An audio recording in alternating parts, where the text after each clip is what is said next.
To I news. సాధారణంగా మనం విమాన ప్రయాణం అంటే సురక్షితమైన ప్రయాణంగా భావిస్తాం.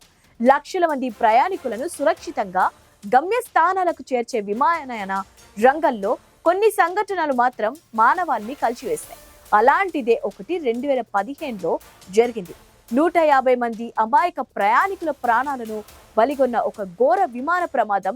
అయితే ఈ ప్రమాదం వెనుక సాంకేతిక లోపం కాదు, విమానాన్ని నడుపుతున్న పైలట్ తీవ్రమైన మానసిక పరిస్థితి కారణమని తేలడం ప్రపంచాన్ని దిగ్భ్రాంతికి గురిచేసింది. అతడి బలహీనమైన మానసిక స్థితి అంతమంది మృతికి ఎలా కారణమైంది?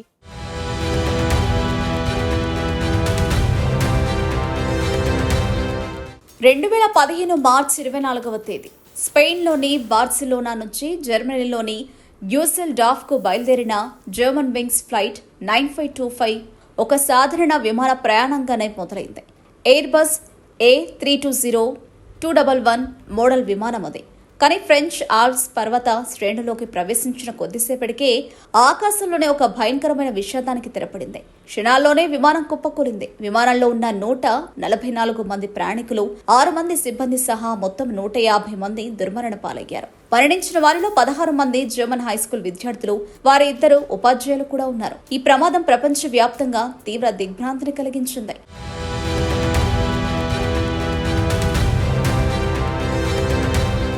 ప్రారంభంలో ఈ ప్రమాదం వెనుక సాంకేతిక లోపాలు లేదా బయటి శక్తుల ప్రమేయం ఉండవచ్చని అనుమానించారు. కానీ దర్యాప్తు వేగవంతం కాగా విమానం బ్లాక్ బాక్స్ డేటా రికార్డర్లు అందించిన సమాచారం దర్యాప్తు అధికారులను యావత్ ప్రపంచాన్ని షాక్ గురిచేసింది. ఈ ప్రమాదం వెనుక అసలు కారణం విమానం కో పైలట్ ఆండ్రియన్ లుబిట్జ్ ఉద్దేశపూర్వక చర్యలే అని తేలింది. ఆండ్రియా లుబిట్జ్ గతంలో తీవ్రమైన మానసిక సమస్యలు, ముఖ్యంగా ఆత్మహత్య ధోరణులతో బాధపడినట్లు దర్యాప్తులో బయటపడింది.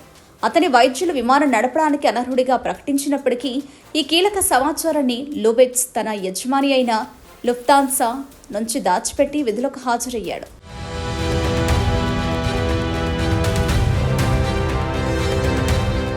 ప్రమాదం జరిగిన రోజున విమానం సాధారణంగానే క్రూయిజ్ ఎత్తుకు చేరుకుంది. కెప్టెన్ కాక్పిట్ నుంచి బయటకు వెళ్లగానే లుబిట్జ్ అవకాశాన్ని వినియోగించుకున్నాడు. అతను వెంటనే కాక్పిట్ తలుపులను లోపల నుంచి లాక్ చేశాడు. ఆ తర్వాత విమానం ఆటోపైలట్ సెట్టింగ్లను మార్చి దాన్ని పర్వతం వైపు వేగంగా దిగేలా చేశాడు. బయట ఉన్న కెప్టెన్ ఎంతగానో ప్రయత్నించాడు.